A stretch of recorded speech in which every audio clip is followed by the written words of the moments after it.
जब मैं rickshaw stand पर गई और ग्राहकों से बोली आइए बैठिए, तब वो मेरे चेहरे को निहारते हुए पूछने लगे ड्राइवर कहाँ है। मैंने कहा मैं ही ड्राइवर हूँ, आइए बैठिए। मेरा नाम मंगला आवले है। मैंने इसी साल मार्च महीने से ऑटो रिक्शा चलाना शुरू किया है। बेटे ने इसे परिवार के लिए खरीदा था। वो एसटी स्टेट ट्रांसपोर्ट ड्राइवर के तौर पर काम करता है। ये घर पर बेकार ही पड़ा था, तो मैंने उससे कहा कि मुझे इसे चलाना सिखा दे, मैं सीख लूंगी, तुम्हारी भी इससे कुछ मदद हो जाएगी।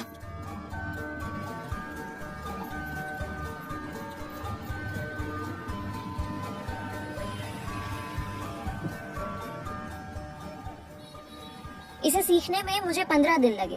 3 दिन में मैं सीख गई थी कि एक ऑटो रिक्शा कैसे काम करता है।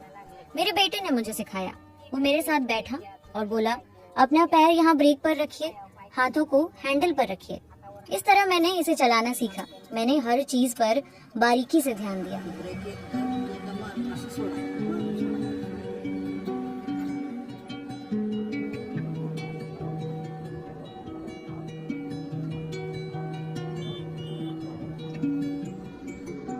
मैं पहले ब्रेक को हैंडल और हैंडल को ब्रेक कह देती थी।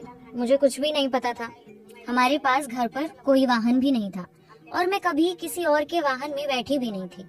जब भी मैं ब्रेक और हैंडल के बीच कंफ्यूज हो जाती तो मेरा बेटा कहता नहीं आई, ये सही नहीं है। ब्रेक वो है जो आपके पैर के नीचे है और ये हैंडल है। उसने मुझे सिखाया कि जब आप चढ़ाई की ओर रुकें तो ब्रेक को धीरे से दबाएं, लेकिन जब मैं जोर से दबाती तो ये झटके से रुक जाता। तब बेटा कहता नहीं आई, इसको आराम से दबाएं। पहला दिवस होता, काय झालं? एक दिन मेरा बेटा काम पर गया और मुझसे बोला आई मेरा लंच ले आना। मैं डर गई थी। मैंने सोचा मैं अकेले कैसे इसे चलाऊंगी, लेकिन मैंने फिर हिम्मत की और गई। तभी से मेरा आत्मविश्वास और बढ़ा। उस दिन मैं उसका लंच बस स्टैंड तक ले गई थी।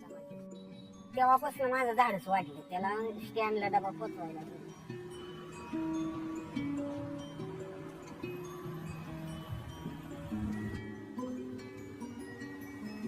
हो रिक्षा स्टँडवर गेली की मी कस्टमरला जब मैं रिक्शा स्टैंड पर गई और ग्राहकों से बोली आइए बैठिए, तब वो मेरे चेहरे को निहारते हुए पूछने लगे ड्राइवर कहाँ है।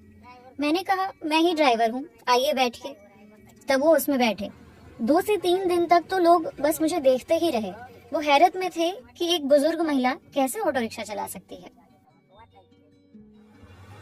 जब कॉलेज की लड़कियां अपनी क्लास पूरी कर लेती हैं, तब वो ग्रुप में आती हैं और कहती हैं आज ही का रिक्शा आ गया है, चलो उनके साथ जाते हैं। कुछ ड्राइवर उन्हें अपने वाहन में बैठने के लिए कहते हैं, लेकिन वो लड़कियां उनसे कहती हैं कि नहीं, हम तो आज ही के ऑटो रिक्शा में ही जाएंगे। आज म्हणते ते काय काय पोरी. मैं सिर्फ अच्छी तरह से गाड़ी चलाने का सोचती हूँ। लड़कियाँ मेरी तरफ प्यार से देखती हैं और दुआएं देती हैं। कुछ कहती हैं आज ही क्या आप हमें ऑटो रिक्शा चलाना सिखाएंगी। मैं उनसे कहती हूँ बेशक, सीखो, बहादुर बनो। बिना हिम्मत के कुछ भी संभव नहीं है। घर पर बैठकर इसलिए मत रोने लगो कि कोई काम नहीं है।